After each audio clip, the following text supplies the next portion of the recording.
এই বাচ্চা একদম চুপ চুপ চুপ চুপ অনামিকা চুপ। গানটি গাইনি শাহরুখ খান, গানটি গাইনি আমির খান, গানটি গেয়েছে গুরু আজম খান। যদি কার পান গান শুনবেন, পান খাইয়া ঠোঁট লাল করিলাম, বন্ধুর দেখা পাইলাম না, গানটি গেছে রুনা লায়লা। কোনো মেয়ে শুনলে বলবে হায় আল্লাহ। যদি কারো সুখ লাগে না, ক্যাসেট নিবেন দুঃখিনী দুঃখ করোনা, গানটি শুনতে দারুণ আমি আর গেছে জেমস।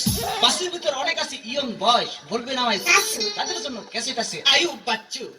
একা একা কি শোয়া যায় বলো, একা একা কি শোয়া যায়।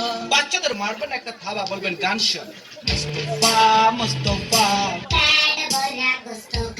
কানে কানে করবেন না গিন গিন, শিল্পী বেবি নাজনীন। কন্ট্রাক্টর ভাড়া নিয়ে করে যদি ফোন দিয়ে, বলবেন গান শোন সুবীর নন্দী। অনেক আবার গান শুনতে শুনতে হয়ে গেছেন পাকা ছানু, তাদের জন্য ক্যাসেট আছে আলম আর আমিনু। অনেক মেয়েদের কাছে ভালোবাসা তেরে ভাজা পাপড়, তাদের জন্য ক্যাসেট আছে শাকিলা জাফর।